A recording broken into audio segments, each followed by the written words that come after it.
আগে মানুষের সমস্ত হিসাবগুলা দিতে হবে। কিয়ামতের আগে কিভাবে হিসাব দেব? কিয়ামতের ময়দানে তো উঠাবে, তখন বিচার হবে। হুজুর আপনি বললেন কিয়ামতের আগে যে বিচারটা হবে সেটা কিভাবে সম্ভব? মানুষ যখন মৃত্যু হয়, মৃত্যু থেকে তার হিসাব শুরু হয়ে যায়। আর যখন কিয়ামত হবে, ওই কিয়ামত হওয়ার আগ মুহূর্ত পর্যন্ত মানুষের হিসাব নিতে থাকে। কবরে আযাব হবে, হিসাব যদি না দিতে পারে ওখান থেকে হিসাব শুরু হয়ে যাবে।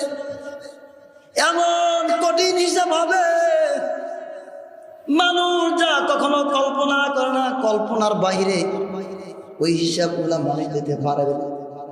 ওই কিয়ামত হওয়ার আগে, মানে মৃত্যুর পরে মানুষের কিয়ামত শুরু হয়ে যাবে। আর সেই কিয়ামতটা বড় কঠিন হবে।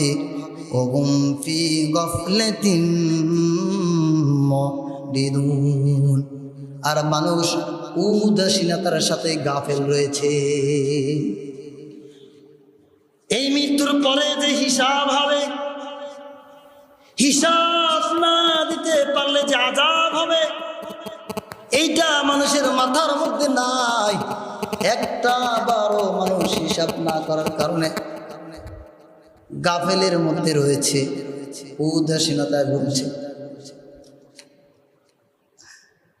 মা ইয়াতিহিম মিন যিকরিম মির রাব্বিহিম মুহদাসিন ইল্লা ইসতামাউহু ওয়া হুম ইয়ালআবুন।